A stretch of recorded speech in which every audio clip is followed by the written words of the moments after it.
Item number 1, माननीय वित्त मंत्री श्रीमती निर्मला सीतारमन जी। Item number 1. Item number 1.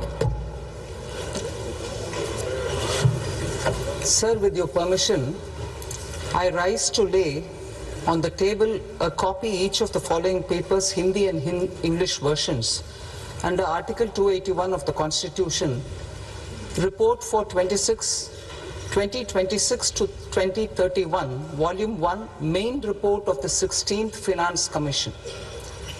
2. Report for 2026-2031, Volume 2, Annexures of the 16th Finance Commission. Number 3. Explanatory memorandum as to the action taken on the recommendations contained in the above report. Item number 2, माननीय वित्त मंत्री निर्मला सीतारमन जी।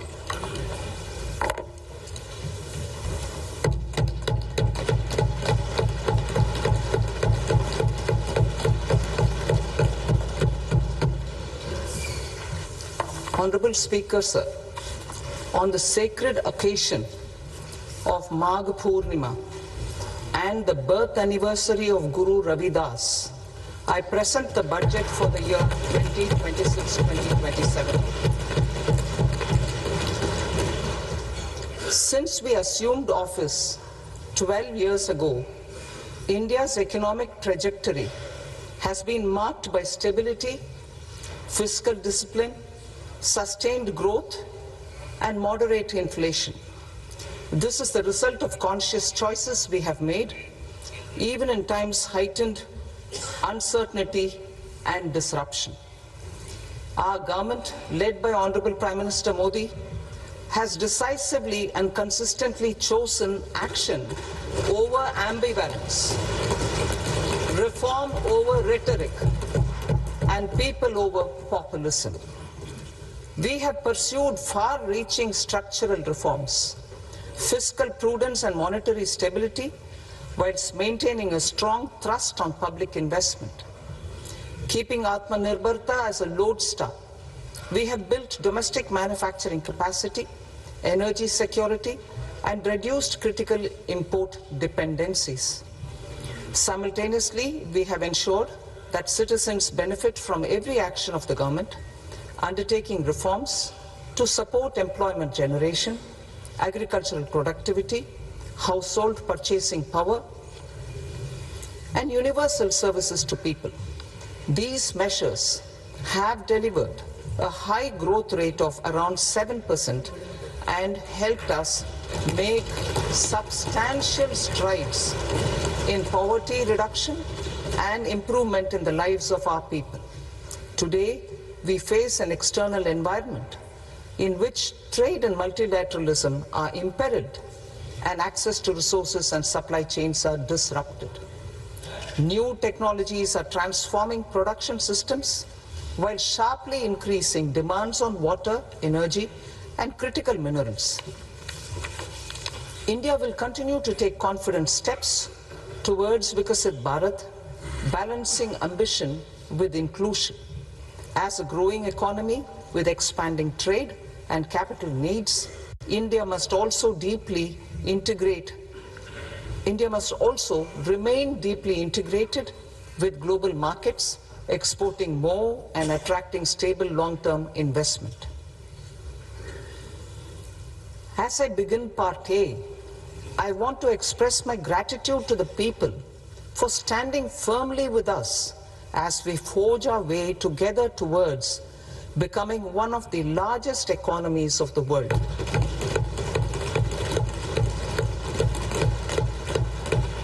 Our aim is to transform aspiration into achievement and potential into performance as we ensure that the dividends of growth reach every farmer, the scheduled caste, the scheduled tribes, the nomads, the youth, the poor, and the women.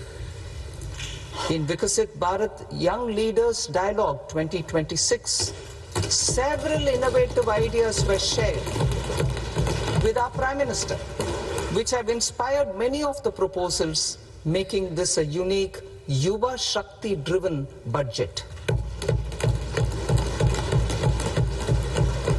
Our government's sankalp is to focus on our poor, underprivileged and the disadvantaged. To deliver on this sankalp, and given that this is the first budget prepared in Kartavya Bhavan, we are inspired by three Kartavya. Our first Kartavya is to accelerate and sustain economic growth by enhancing productivity and competitiveness and building resilience to volatile global dynamics. Our second Kartavya is to fulfill aspirations of our people and build their capacity, making them strong partners in India's path to prosperity.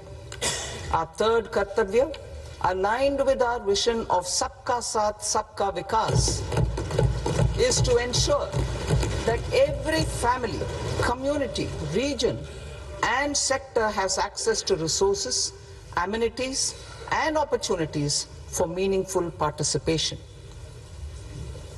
This threefold approach requires a supportive ecosystem. The first requirement is to sustain the momentum of structural reforms, continuous, adaptive and forward-looking. Second, a robust and resilient financial sector is central to mobilizing savings, allocating capital efficiently and managing risks. Third, cutting-edge technologies, including AI applications, can serve us as force multipliers for better governance. Reform Express. Our government has undertaken comprehensive reforms towards creating employment, boosting productivity, and accelerating growth. After the Prime Minister's announcement on Independence Day in 2025, over 350 reforms have been rolled out.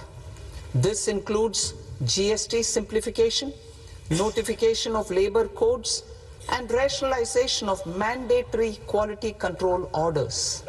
High-level committees have been formed, and in parallel, the central government is working with the state governments on deregulation and reducing compliance requirements. The Reform Express is well on its way and will maintain its momentum to help us fulfill our Kartavya. I now move to specific proposals. Under our first Kartavya, to accelerate and sustain economic growth, I propose interventions in 6 areas. 1. Scaling up manufacturing in 7 strategic and frontier sectors. 2. Rejuvenating legacy industrial sectors. 3. Creating champion MSMEs. 4. Delivering a powerful push for infrastructure. 5. Ensuring long-term security and stability. And 6. Developing city economic regions. Scaling up of manufacturing in 7 strategic and frontier sectors. Biopharma Shakti, meaning biopharma strategy for health advancement through knowledge, technology and innovation. India's disease burden is observed to be shifting towards non-communicable diseases like diabetes, cancer and autoimmune disorders. Biologic medicines are key to longevity and quality of life at affordable costs. To develop India as a global biopharma manufacturing hub,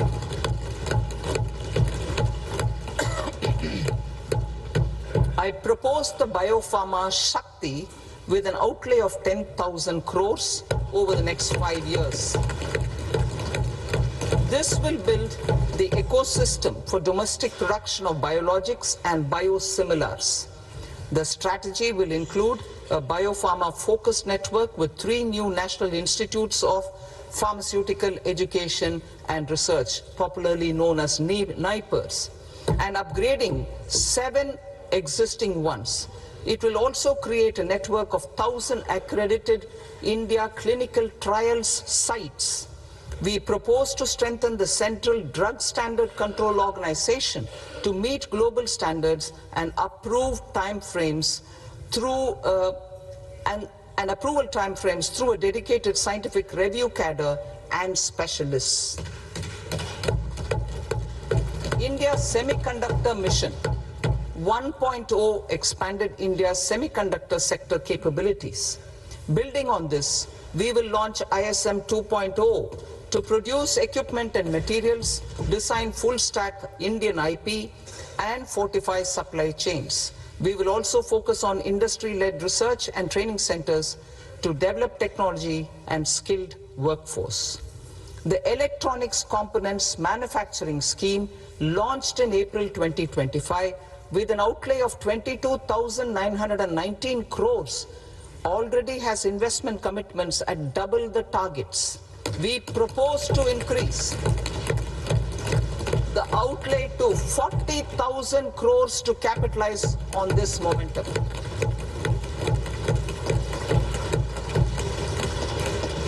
A scheme for rare earth permanent magnets was launched in 2025 November. We now propose to support the mineral-rich states of Odisha, Kerala, Andhra Pradesh and Tamil Nadu to establish dedicated rare earth corridors to promote mining, processing, research and manufacturing. To enhance domestic chemical production and reduce import dependency, we will launch a scheme to support states in establishing 3 dedicated chemical parks through challenge route on a cluster-based plug-and-play model. Strong capital goods.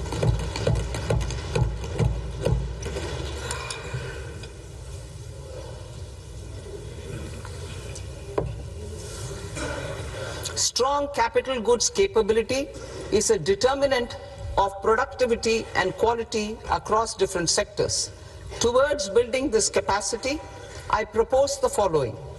High-tech tool rooms will be established by central public sector enterprises at 2 locations as digitally enabled automated service bureaus that locally design, test and manufacture high-precision components at scale and at lower cost. 2. A scheme for enhancement of construction and infrastructure equipments will be introduced to strengthen domestic manufacturing of high value and technologically advanced CIE. This can range from lifts in a multi-storied apartment or firefighting equipment in multiplexes, large or small, and to tunnel boring equipments for building metros and high-altitude roads.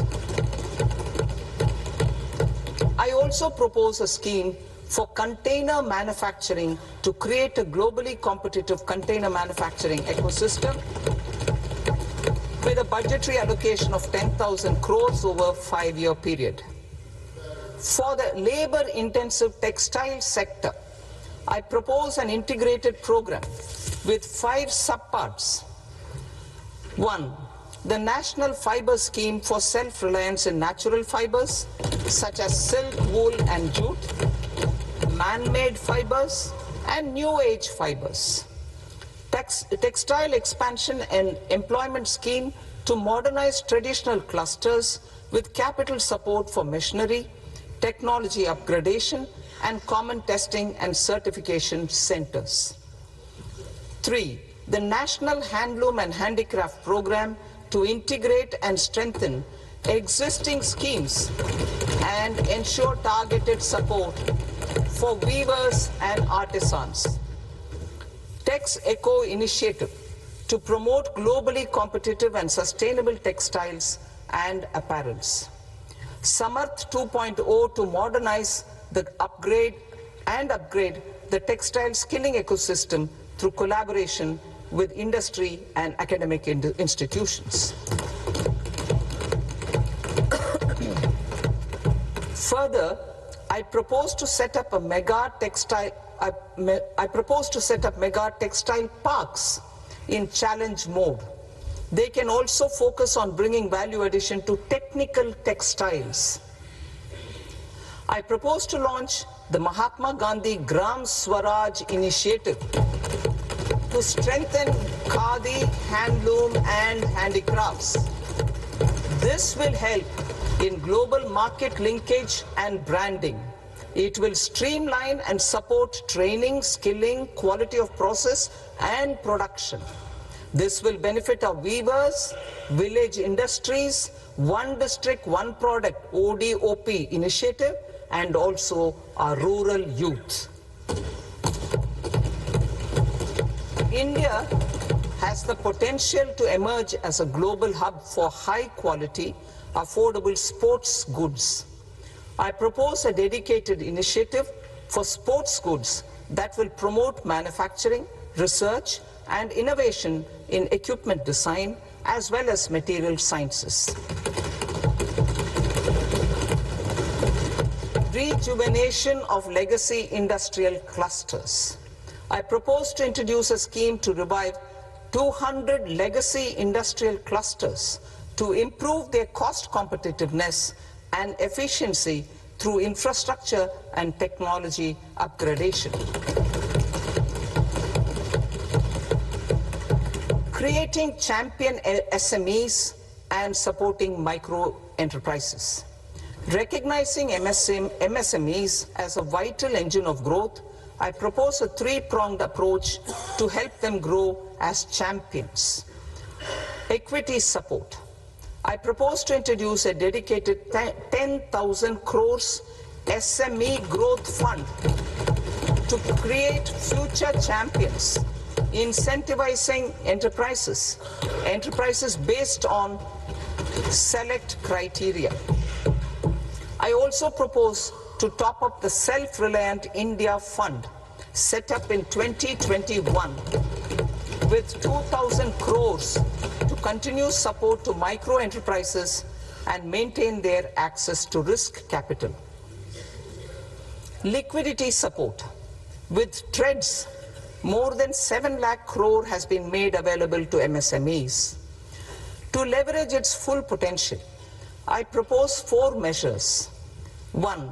Mandate TREDS as the transaction settlement platform for all purchases from MSMEs by CPSEs, serving as a benchmark for other corporates. 2.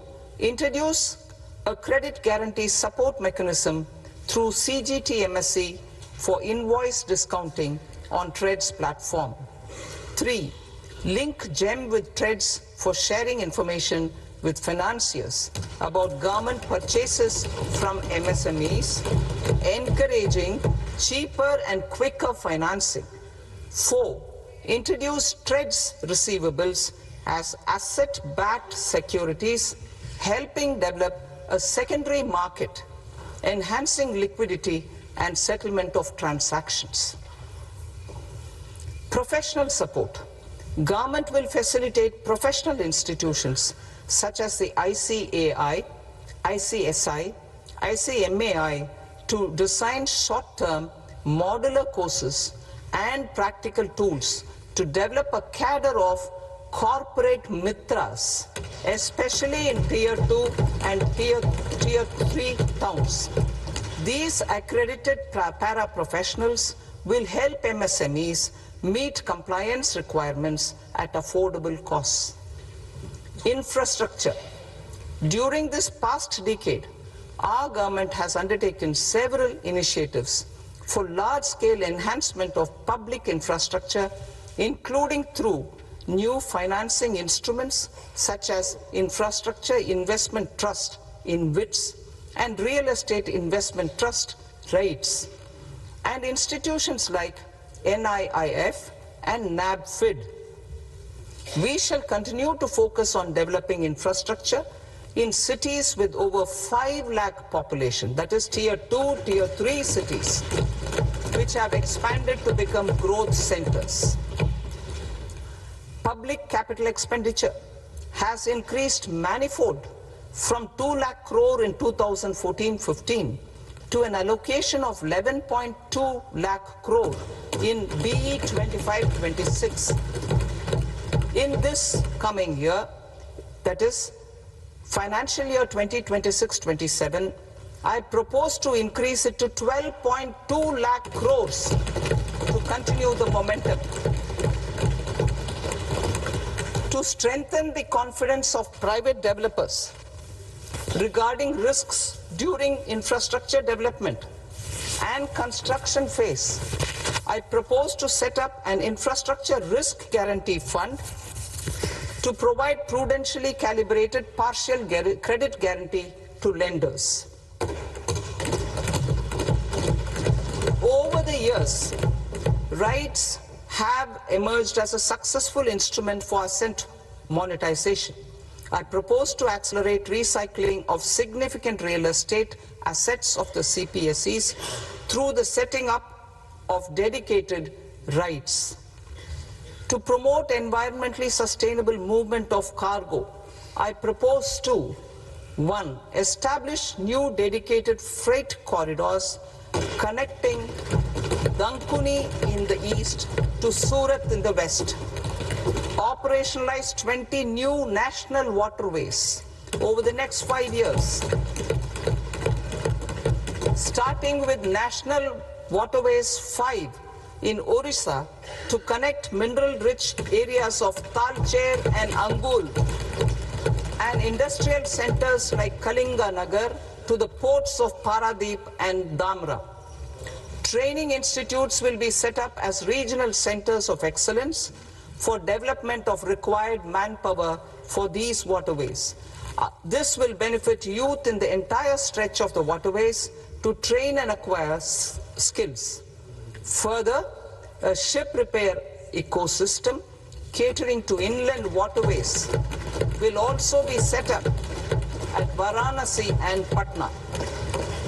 And C, launch a coastal cargo promotion scheme for incentivizing a modal shift from rail to road to increase the share of inland waterways and coastal shipping from 6% to 12% by 2047.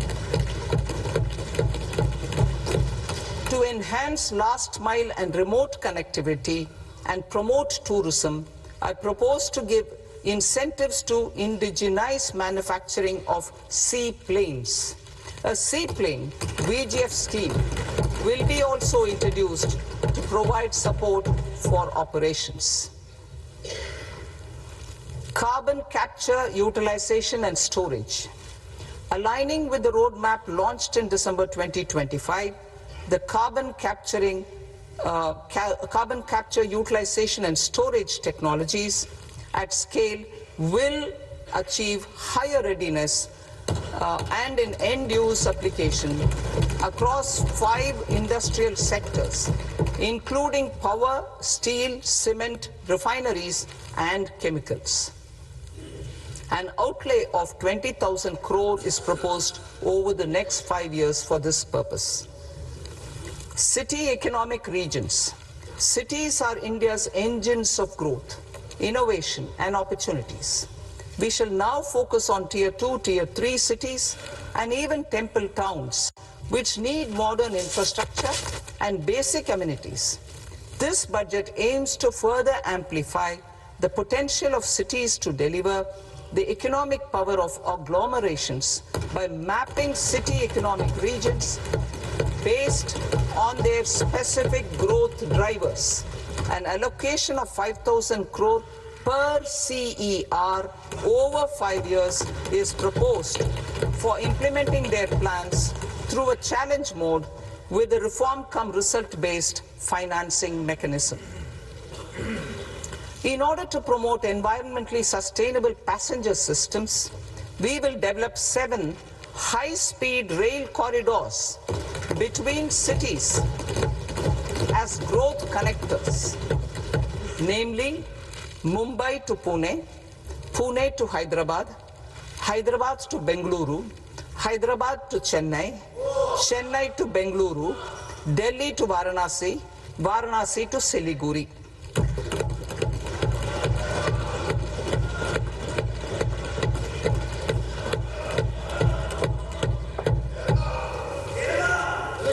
Financial sector. The Indian banking sector today is characterized by strong balance sheet, historic highs in profitability, improved asset quality, and coverage exceeding 98% of villages in the country.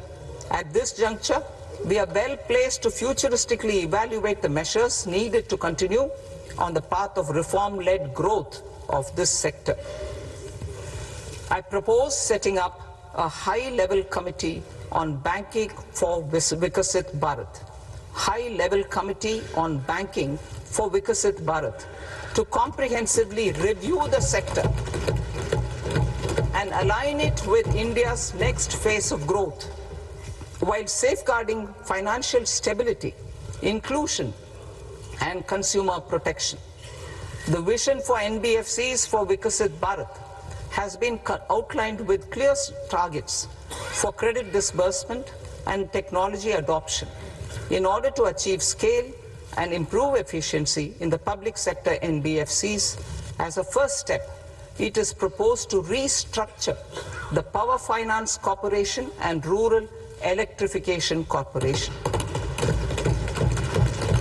I propose a comprehensive review of the foreign exchange management non-debt instruments rules to create a more contemporary, user-friendly framework for foreign investments consistent with India's evolving economic priorities. Corporate bond market. I propose to introduce a market-making framework with suitable access to funds and derivatives on corporate bond indices. I also propose to introduce total return swaps on corporate bonds. Municipal bonds. To encourage the issuance of municipal bonds of higher value by larger cities, I propose an incentive of 100 crore rupees for a single bond issuance. 100 crore rupees for a single bond issuance of more than 1,000 crore. The current scheme under Amrit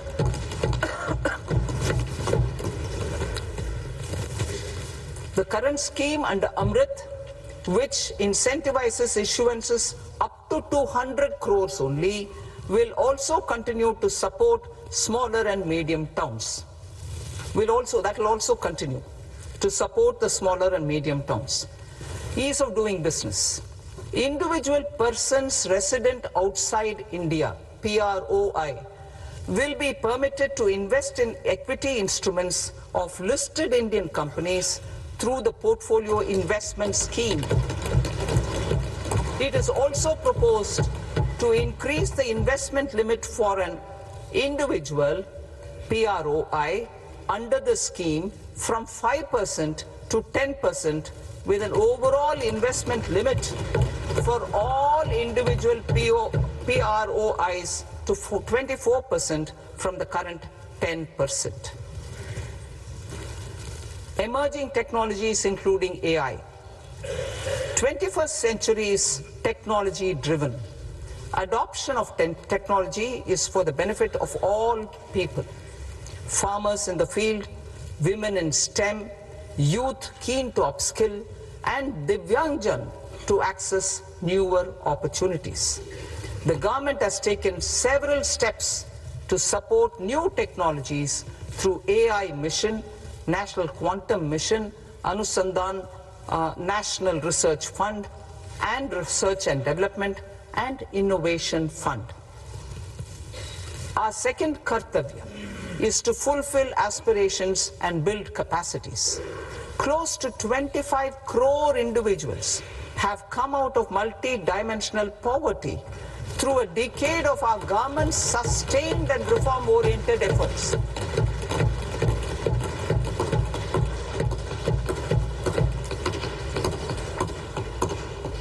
Our government has therefore decided to place a renewed emphasis on the service sector to provide a pathway to fulfilling aspirations of a youthful India with the following measures.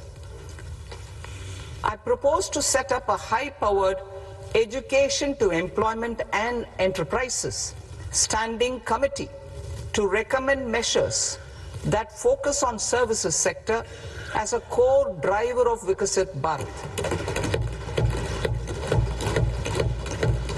This will make us a global leader in services with a 10% global share by 2047.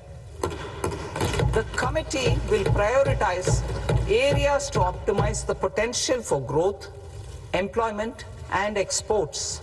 They will also assess the impact of emerging technologies, including AI, on jobs and skill requirements and propose measures thereof. To create a range of skilled career pathways, a new range of skilled career pathways for our youth, I propose interventions in the following sectors. Health. Existing institutions for allied health professionals will be upgraded and new AHP institutions established in private and government sectors. This will cover 10 selected disciplines, including optometry, radiology, anesthesia, OT technology, applied psychology and behavioral health, and add 1 lakh AHPs over the next 5 years. A strong care system covering geriatric and allied care services will be built. A variety of NSQF aligned programs will be developed to train multi-skilled caregivers, combining core care and allied skills such as wellness, yoga, and operation of medical assistive devices. In the coming year, 1.5 lakh caregivers will be trained.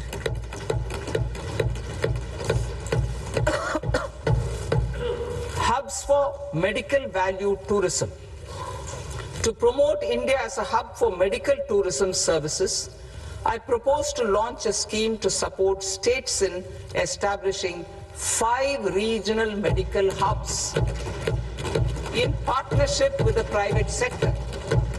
These hubs will serve as integrated healthcare complexes that combine medical, educational, and research facilities. They will have Ayush centers, medical value tourism facilitation centers, and infrastructure for diagnostics, post-care, and rehabilitation. These hubs will provide diverse opportunities, job opportunities for health professionals, including doctors and AHPs. Ancient Indian yoga, already respected in several parts of the world, was given a mass global recognition when Honorable Prime Minister took it to the UN. Post-COVID, Ayurveda gained a similar global acceptance and recognition. Exporting quality Ayurveda products helps farmers who grow the herbs and youth who process the products. To meet growing global demand, a few more steps are being taken. I propose to 1. Set up 3 new All India Institutes of Ayurveda. 2. Upgrade Ayush pharmacies and drug testing labs for higher standards of certification ecosystem and make available more skilled personnel. 3. Upgrade the WHO Global Traditional Medicine Center in Jamnagar to bolster evidence-based research, training, and awareness for traditional medicine. Animal husbandry. Livestock contributes to close to 16% of farm income, including of poor and marginal households.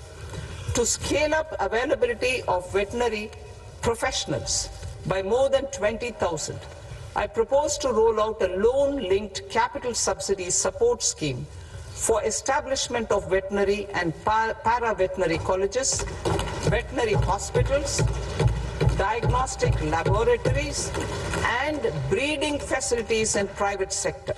Collaboration between Indian and foreign institutions will also be facilitated.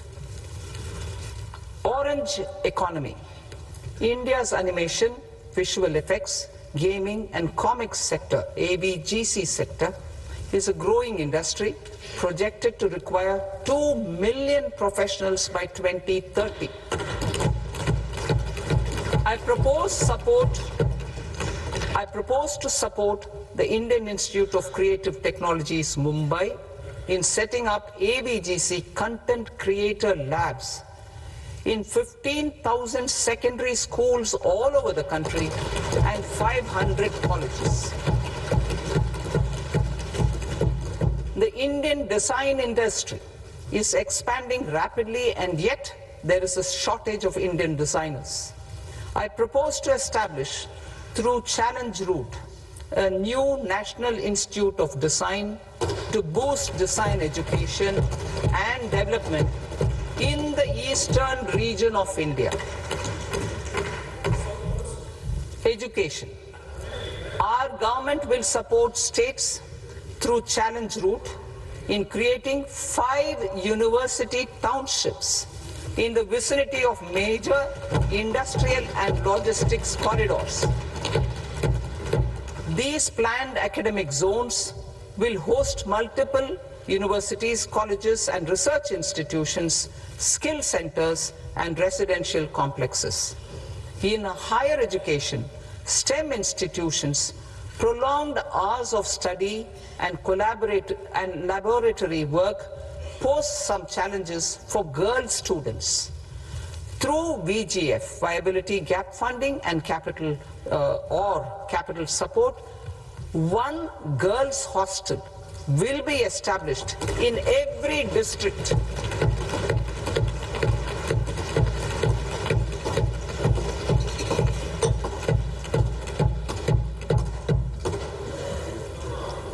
To promote astrophysics and astronomy via immersive experiences, 4 telescope infrastructure facilities will be set up or upgraded.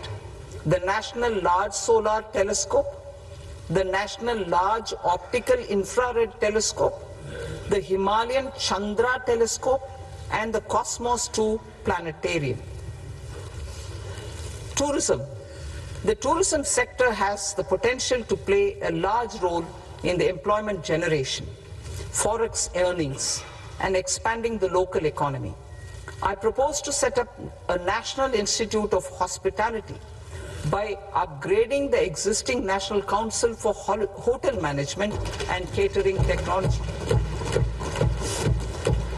It will function as a bridge between academia, industry, and government. I also propose a pilot scheme for upskilling 10,000 guides in 20 iconic tourist sites through a standardized, high-quality, 12-week training course in hybrid mode in collaboration with the Indian Institute of Management. A national destination digital knowledge grid will be established to digitally document all places of significance, cultural, spiritual, and heritage. This initiative will create a new ecosystem of jobs for local researchers, historians, content creators, and technology partners. India has the potential and opportunity to offer world-class trekking and hiking experience. We will develop ecologically sustainable mountain trails in Himachal Pradesh, Uttarakhand, and Jammu Kashmir. Also in Araku Valley in the Eastern Ghats and Podigai Malai in the Western Ghats. Turtle trails along key nesting sites in the coastal areas of Odisha Karnataka and Kerala. And 3, bird watching trails along the Pulikat Lake in Andhra Pradesh, Tamil Nadu. It's on the border. Under the visionary leadership of Honorable Prime Minister, we established the International Big Cat Alliance in 2024. This year, India is hosting the first ever Global Big Cat Summit, where heads of governments and ministers from 95 range countries will deliberate on collective strategies for conservation. Heritage and culture tourism. I propose to develop 15 archaeological sites, including Lothal, Dholavira, Rakhi Gadi, Adichanallur, Sarnath, Hastinapur, and Leh Palace into vibrant experiential cultural destinations. Excavated landscapes will be open to the public through curated walkways. Immersive storytelling skills and technologies will be introduced to help conservation labs, interpretation centers, and guides. The sports sector provides multiple means of employment, skilling, and job opportunities.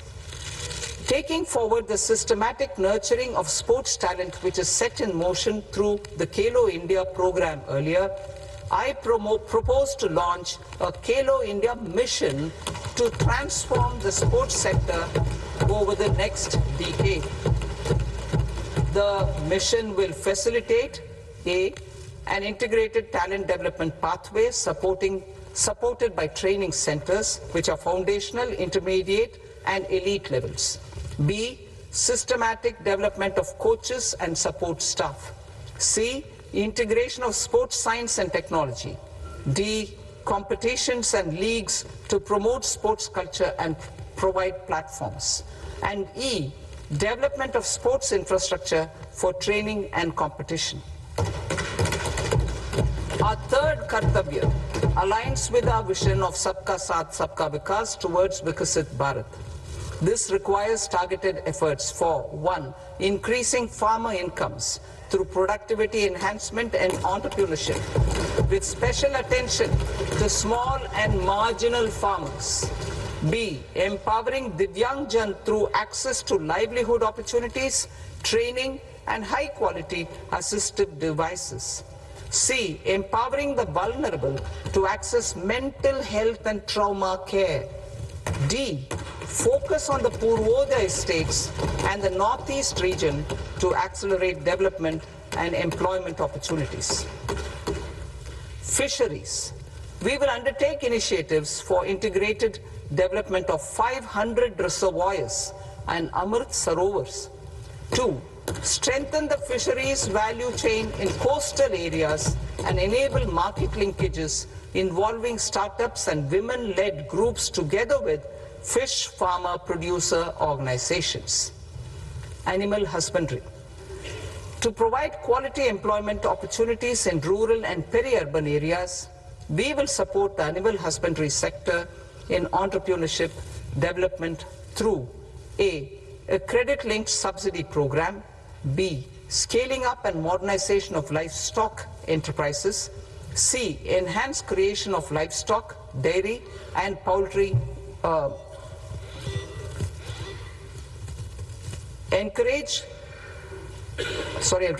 enhanced creation of livestock, dairy, and poultry-focused integrated value chains, and D, encourage creation of livestock farmer-producer organizations. High-value agriculture. To diversify farm outputs, increase productivity, enhance farmers' incomes, and create new employment opportunities, we will support high-value crops such as coconut, sandalwood, cocoa, cashew in the coastal areas, agar trees in northeast, and nuts such as almonds, walnuts, and pine nuts in our hilly regions. These, all of them, will be supported. India is the world's largest producer of coconuts. About 30 million people including nearly 10 million farmers, depend on coconuts for their livelihood. To further enhance competitiveness in coconut production, I propose a coconut promotion scheme to increase production and enhance productivity through various interventions, including replacing and non-productive trees with new saplings or plants or varieties in major coconut growing states. A dedicated program is proposed for Indian cashew and cocoa to make India self-reliant in raw cashew and coconut production and processing, enhance export competitiveness, and transform Indian cashew and Indian cocoa into premium global brands by 2030. Sandalwood. Sandalwood is closely linked to India's social and cultural heritage. Our government will partner with state governments to promote focused cultivation and post-harvest processing to restore the glory of the Indian sandalwood ecosystem, to rejuvenate old, low-yielding orchards, and expand high-density cultivation of walnuts, almonds, and pine nuts. We will support a dedicated program to enhance farmer incomes and in bringing value addition by engaging youth. Bharat Vistar, that is virtually integrated system to access agricultural resources. I propose to launch Bharat Vistar, a multilingual AI tool that shall integrate the AgriStack portals and the ICAR package on agricultural practices with AI systems. This will enhance farm productivity, enable better decisions for farmers, and reduce risk by providing customized advisory support. She Marts for rural women-led enterprises. Building on the success of Lakpati Didi program, I propose to help women take the next step from credit-linked livelihoods to being owners of enterprises. Self-help entrepreneur, She Marts will be set up as community-owned retail outlets within the cluster-level federations through enhanced and innovative financing instruments. Empowering Divyangjan. Divyangjan Kaushal Yojana. Information technology, AVGC sectors, hospitality and food and beverages sectors often offer task-oriented and process-driven roles which are suitable for Divyangjan. We will ensure dignified livelihood opportunities through industry-relevant and customized training specific to each Divyangjan group. Divyang Sahara Yojana. Timely access to high-quality assistive devices for all eligible Divyangjan is a fundamental need. I propose to 1. Support the Artificial Limbs Manufacturing Corporation of India, ALIMCO, to set up and to scale up production of assistive devices, invest in R&D and AI integration, strengthen PM Divyasha Kendras, and support setting up of assistive technology marts as modern retail style centers where Divyangjan and senior citizens can see, try and purchase assistive products. Reaffirming our commitment to mental health and trauma care. There are no national institutes for mental health care in North India.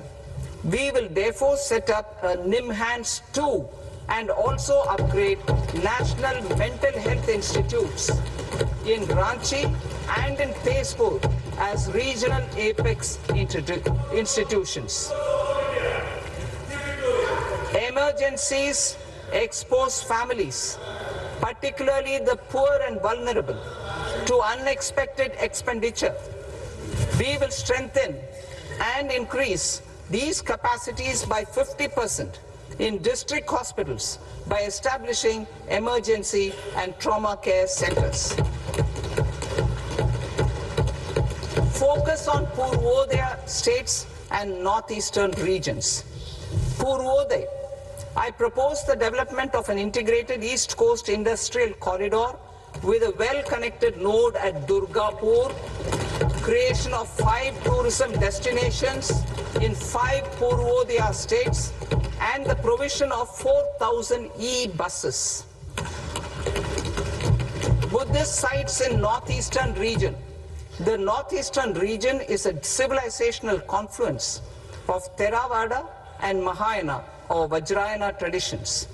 I propose to launch a scheme for development of Buddhist circuits in Arunachal Pradesh, Sikkim, Assam, Manipur, Mizoram, and Tripura. The scheme will cover preservation of temples and monasteries, pilgrimage interpretation centers, connectivity, and pilgrim amenities. 16th Finance Commission. On 17th November 2025, the 16th Finance Commission submitted its report to the President. As mandated under Article 281 of the Constitution, the government is to lay the report along with the explanatory memorandum on the action taken report on the recommendations of the Commission in Parliament, which, Sir, Honourable Speaker, you've allowed me to do at the commencement of this session. The government has accepted the recommendation of the Commission to retain the vertical share of devolution at 41%. As recommended by the Commission, I have provided 1.4 lakh crores of rupees to the states for the year 2026-2027 as Finance Commission grants. These include rural and urban local body and disaster management grants. Fiscal consolidation.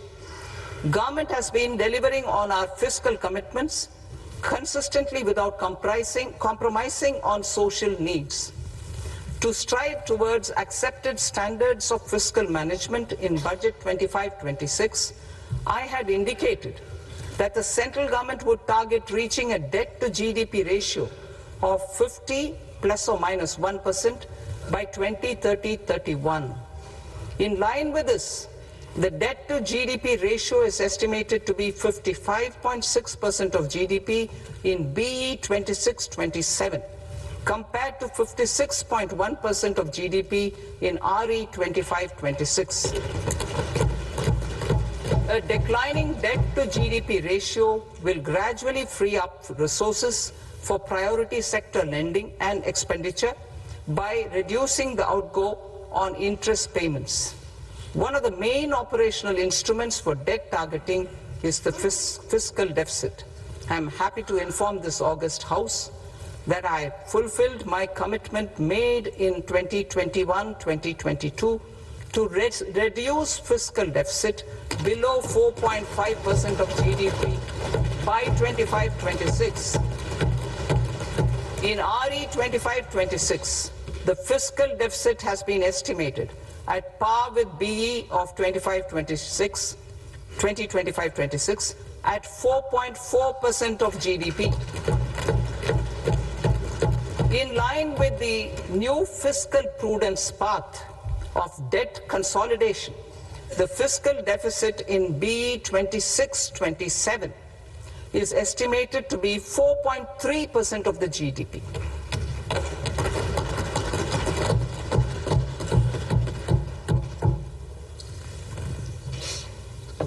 The revised estimates of the non-debt receipts are 34 lakh crore rupees, of which the centre's net tax receipts are 26.7 lakh crore. The revised estimate of the total expenditure is 49.6 lakh crore rupees, of which the capital expenditure is about 11 lakh crores. Budget estimates 2026 to 2027. Coming to 26-27, the non-debt receipts and the total expenditure are estimated as 36.5 lakh crore and 53.5 lakh crore respectively. The centre's net tax receipts are estimated at 28.7 lakh crore rupees.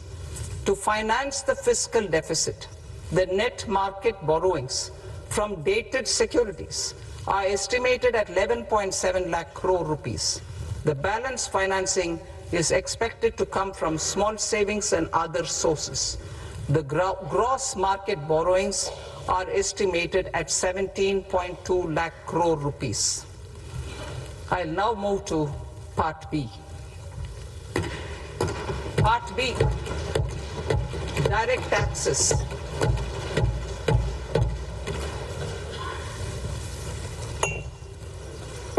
Honorable Speaker, sir, I now present my proposals on direct taxes. New Income Tax Act. In July 2024, I announced a comprehensive review of the Income Tax Act 1961. This was completed in a record time, and the Income Tax Act 2025 will come into effect from 1st April 2026. The simplified income tax rules and forms will be notified shortly, giving adequate time to taxpayers to acquaint themselves with its requirements.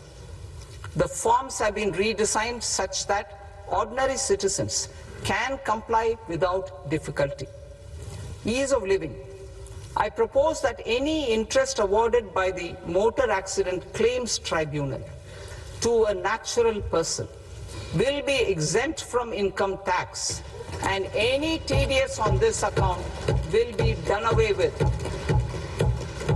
I propose to reduce TCS rate on the sale of overseas tour program package from the current 5% and 20% to 2% without any stipulation of amount.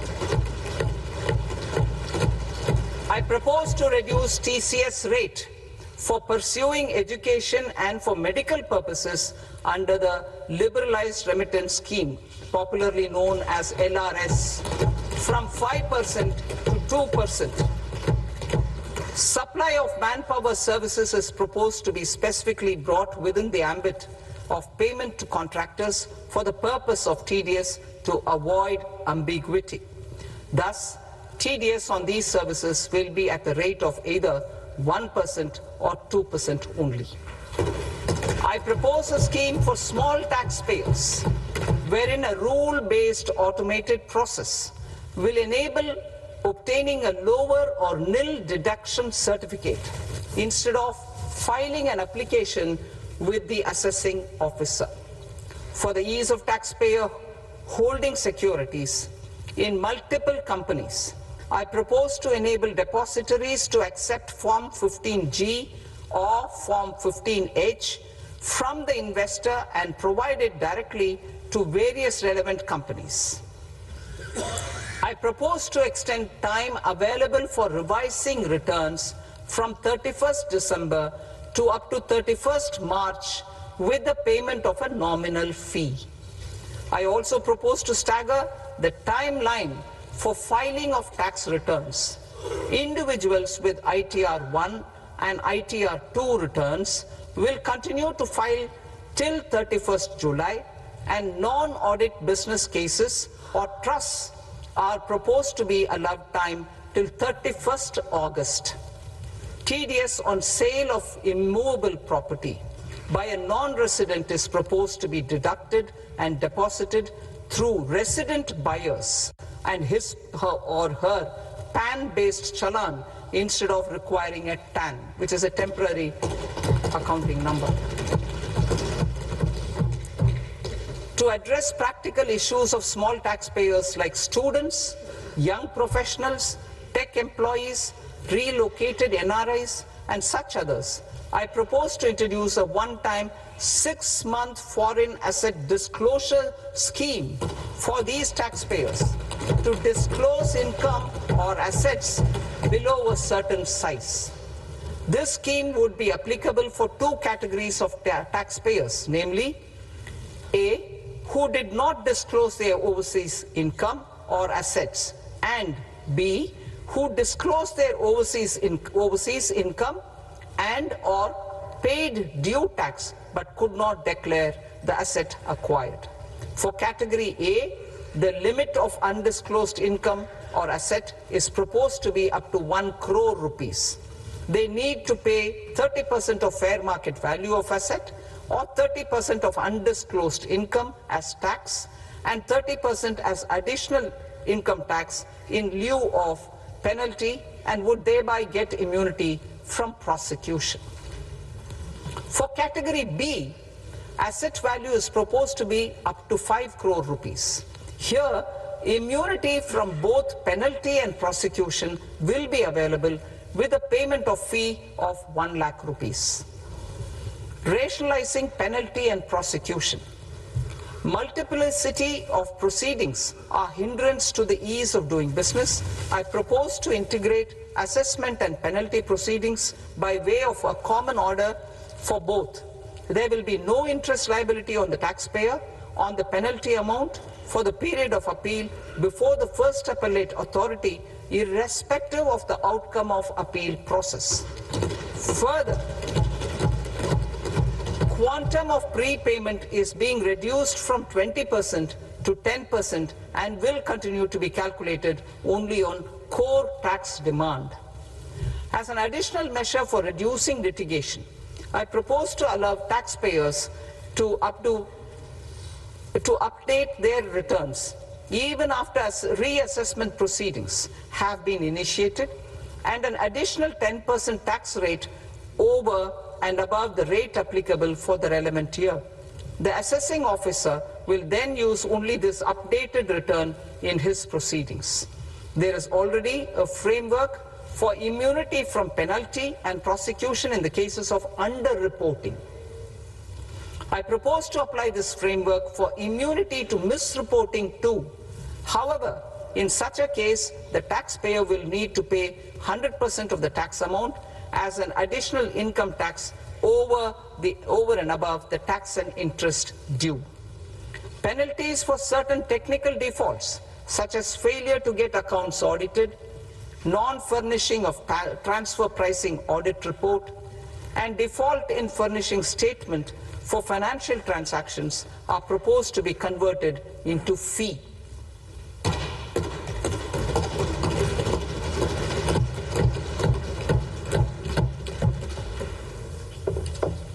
I propose to rationalize prosecution framework under Income Tax Act while maintaining a careful balance for deterrence in some serious offense. Non-production of books of account and documents and requirement of TDS payment where payment is made in kind are being decriminalized.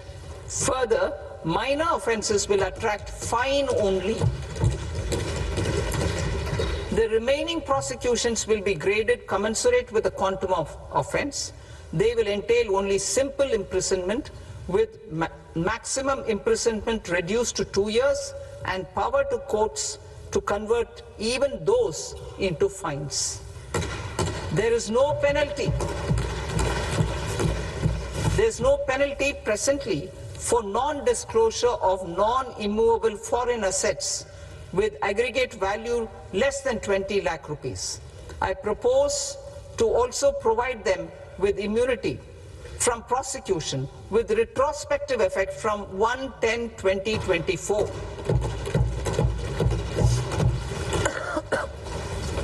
Cooperatives. Deduction is already allowed to a primary cooperative society engaged in supplying milk, oilseeds, fruits or vegetables raised or grown by its members. I propose to extend this deduction to also include supply of cattle feed and cotton seed produced by its members. I propose to allow inter-cooperative society dividend income as deduction under the new tax regime to the extent it is further distributed to its members. I further propose to allow exemption for a period of 3 years to dividend income received by a notified national cooperative federation on their investments made in companies up to 31/1/2026. This exemption would be allowed only for dividends further distributed to its member cooperatives. Supporting IT sector as India's growth engine. India is a global leader in software development services, IT-enabled services, knowledge process outsourcing services, and contract R&D services relating to software development. These businesses and their segments are quite interconnected with each other. All these services are proposed to be clubbed under a single category of information technology services with a common safe harbor margin of 15.5% applicable to all. The threshold for availing safe harbor for IT services is being enhanced substantially from 300 crore rupees to 2,000 crore rupees. Safe harbor for IT services shall be approved by an automated rule-driven process without any need for tax officer to examine and accept the application.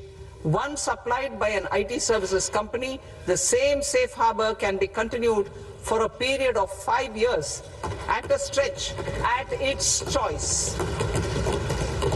For IT services companies who want to conclude advanced pricing agreement, APA, I propose to fast-track unilateral APA process for IT services and endeavor to conclude it within a period of 2 years. The period of 2 years can be extended by a further period of 6 months on taxpayers' request. I propose to extend the facility of modified returns available to the entity entering APA to its associated entities also. Attracting global business and investment.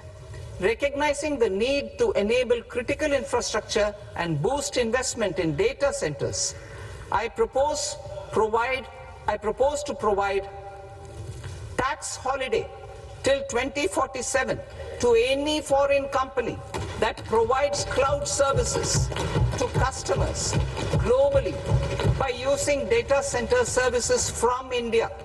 It will, however, need to provide services to Indian customers through an Indian reseller entity. I also propose to provide a safe harbor of 15% on cost in case the company providing data center services from India is a related entity. To harness the efficiency of just-in-time logistics for electronic manufacturing, I propose to provide safe harbor to non-residents for component warehousing in a bonded warehouse at a profit margin of 2% of the invoice value. The resultant tax of about 0.7% will be much lower than in competing jurisdictions. To provide fillip to toll manufacturing in India, I propose to provide exemption from income tax for 5 years to any non-resident who provides capital goods, equipment, or tooling to any toll manufacturer in a bonded zone. To encourage vast pool of global talent to work in India for a longer period of time, I propose to provide exemption to global, non-India sourced income of a non-resident expert for a stay period of 5 years under notified schemes. I propose to provide exemption from minimum alternate tax, the MAT, to all non-residents who pay tax on presumptive basis. Tax administration. I propose to constitute a joint committee of Ministry of Corporate Affairs and Central Board of Direct Taxes for incorporating the requirements of income computation and disclosure standards, the ICDS, in the Indian Accounting Standards, IND-AS itself. Separate accounting requirement based on ICDS will be done away with from the tax year 27-28. To support Prime Minister Modi's vision of homegrown accounting and advisory firms to become global leaders, I propose to rationalize the definition of accountant for the purposes of safe harbor rules. Other tax proposals. Change in taxation of buyback was brought in to address the improper use of buyback route by promoters. In the interest of minority shareholders, I propose to tax buyback for all types of shareholders as capital gains. However, to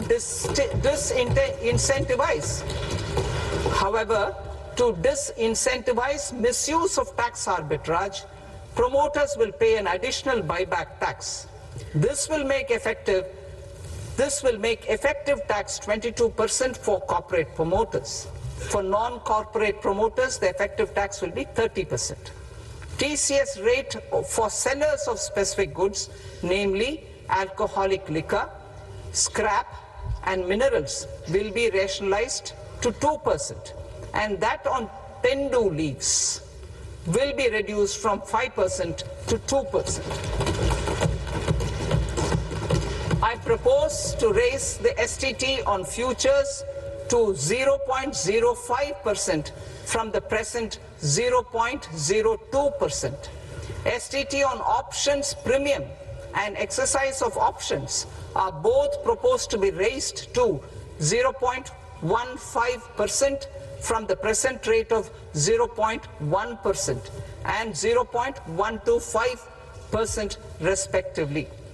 We reformed the taxation landscape for corporates in 2019 by providing them a simplified regime with lower tax rate so that they could productively focus on business rather than on claim of deductions and exemptions. To encourage companies to shift to the new regime, set off of brought forward MAT credit, minimum alternate tax credit, is proposed to be allowed to companies only in the new regime. Set off using available MAT credit is proposed to be allowed to an extent of 1/4 of the tax liability in the new regime. MAT is proposed to be made final tax, so there will be no further credit accumulation from 1st April 2026. In line with this change, the rate of final tax is being reduced to 14% from the current MAT rate of 15%. The brought forward MAT credit of taxpayers accumulated till 30th March 2026 will continue to be available to them for set off as above. Indirect taxes. I shall now take up proposals related to indirect taxes. My proposals for customs and central excise aim to further simplify the tariff structure, support domestic manufacturing, promote export competitiveness, and correct inversion in duty. To continue weeding out long continuing customs duty exemptions, I propose to remove certain exemptions on items which are being manufactured in India or where the imports are negligible. Similarly, to further simplify the process of ascertaining the rate of duty applicable on a particular item, I propose to incorporate certain effective rates in various customs notifications to the tariff schedule itself. I shall now take up sector-specific proposals. Promotion of exports of marine, leather, and textile products. I propose to increase the limit for duty-free imports of specified inputs used for processing seafoods for export from the current 1% to 3% of FOB value of the previous year's export turnover. I also propose to allow duty-free imports of specified inputs, which is currently available for exports of leather or synthetic footwear, to exports of shoe uppers as well. I propose to extend the time period for export of final product from the existing 6 months to 1 year for exporters of leather or textile garments, leather or synthetic footwear, and other leather products. Energy transition and security. I propose to extend the basic customs duty exemption given to capital goods used for manufacturing lithium-ion cells for batteries to those used for manufacturing lithium-ion cells for battery energy storage systems also. I propose to exempt basic customs duty on import of sodium antimonate for use in manufacture of solar glass. Nuclear power. I propose to extend the existing basic customs duty exemption on imports of goods required for nuclear power projects till the year 2035 and expand it for all nuclear plants irrespective of their capacity. Critical minerals. It is proposed to provide basic customs duty exemption to the import of capital goods required for the processing of critical minerals in India. Biogas blended CNG. I propose to exclude the entire value of biogas while calculating the central excise duty payable on biogas blended CNG. Civil and defense aviation. I propose to exempt basic customs duty on components and parts required for the manufacture of civilian training and other aircrafts. It is proposed to exempt basic customs duty on raw materials imported for the manufacture of parts of aircraft to be used in maintenance, repair, or overall requirements by units in the defense sector. Electronics. To deepen value addition in the consumer electronics sector, I propose to exempt basic customs duty on specified parts used in the manufacture of microwave ovens. Special economic zone.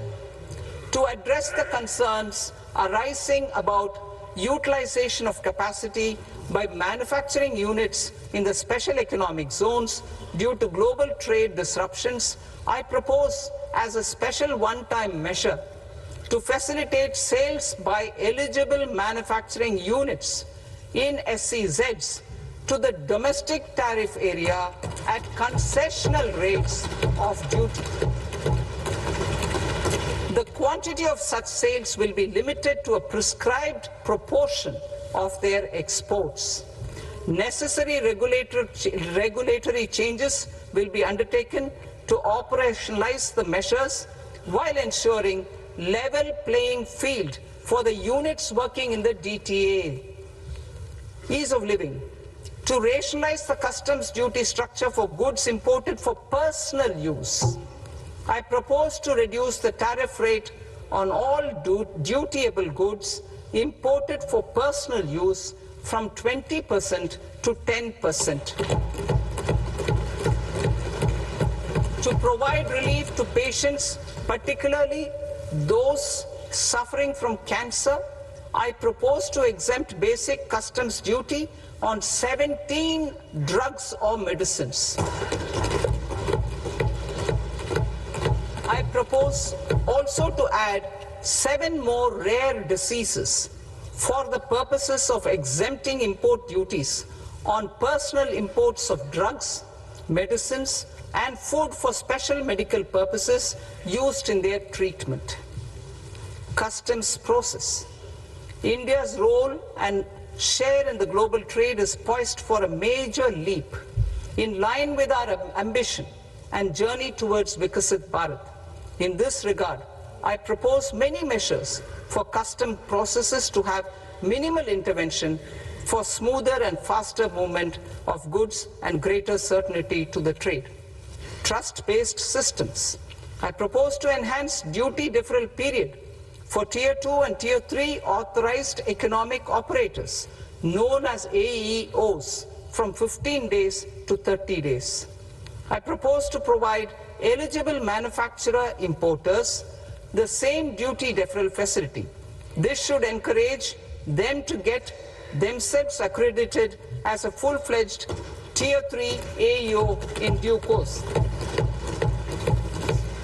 To provide greater certainty and for better business planning, I propose to extend validity period of advance ruling binding on customs from the present 3 years to 5 years. In the spirit of the whole of government approach,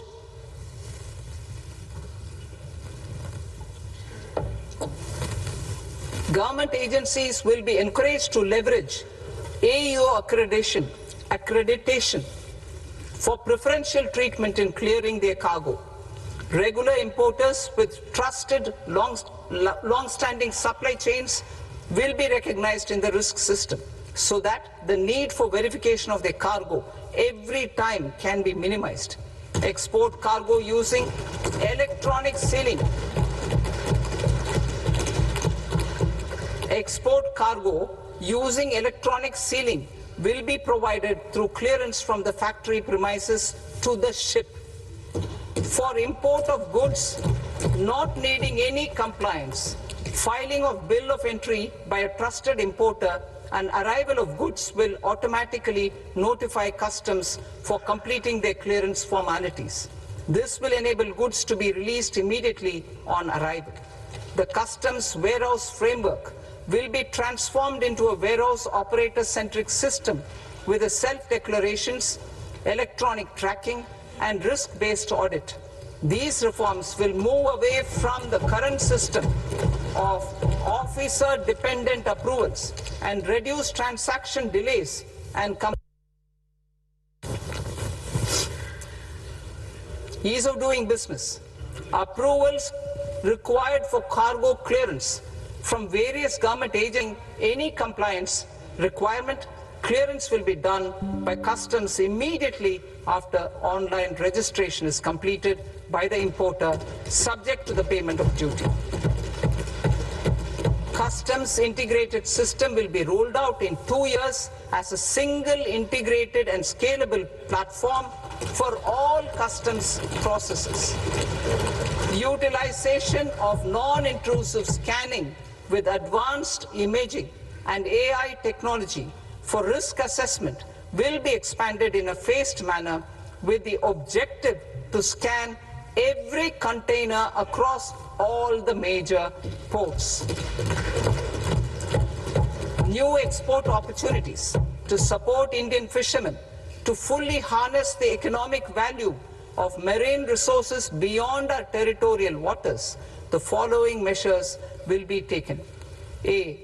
Fish catch by an Indian fishing vessel in exclusive economic zone or on the high seas will be made free of duty. Landing of such fish on foreign port will be treated as export of goods. Safeguards will be put in place to prevent misuse during fish catch, transit, or transshipment. To support aspirations of India's small businesses, artisans, and startups to access global markets through e-commerce, I am pleased to announce complete removal of the current value cap of 10 lakh rupees per consignment on courier exports. In addition, handling of rejected and returned consignments will be improved with effective use of technology for identifying such consignments. I propose to revise provisions governing baggage clearance during international travel to address genuine concerns of passengers. The revised rules will enhance duty-free allowances in line with the present-day travel realities and provide clarity in temporary carriage of goods brought in or taken out.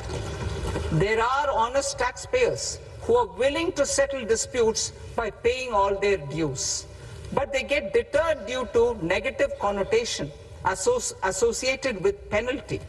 They will now be able to close cases by paying an additional amount in lieu of penalty. Honorable Speaker, sir, with this, I commend the budget to this august House. Jai Hind.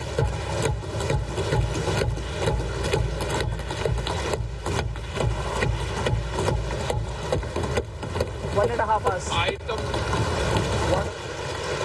Item number 3 माननीय वित्त मंत्री जी।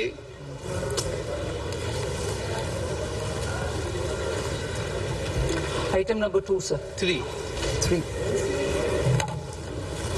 Sir, with your permission, I rise to lay on the table of the following statements under Section 3, 1 of the Fiscal Responsibility and Budget Management Act of 2003. Medium-term fiscal policy cum fiscal policy strategy statement and macroeconomic framework statement. Item number 4, माननीय वित्त मंत्री जी। Sir, with your permission, I move for leave to introduce the Finance Bill 2026. प्रश्न ये कि विधेयक को पुनर्स्थापित करने की अनुमति प्रदान की जाए। जो सदस्य इस पक्ष में हाँ गए, जो सदस्य विरोध में ना गए, मेरे विचार में निर्णय हाँ वालों के पक्ष में, हाँ वालों के पक्ष में अनुमति प्रदान की जाती है। माननीय मंत्री जी, अब विधेयक पूरे स्थापित करें। Sir, I introduce the bill. माननीय सदस्यगण, आपको सूचित किया जाता है कि माननीय वित्त मंत्री जी के बजट भाषण की कॉपी पब्लिकेशन काउंटर पर ली जाती है। बजट भाषण और बजट से संबंधित दस्तावेज आपके मोबाइल फोन और मेंबर पोर्टल्स पर ही उपलब्ध है। सभा की कार्रवाई कल सोमवार दिनांक 2 फरवरी 2026 को प्राप्त 11 बजे तक के लिए स्थगित की जाती है।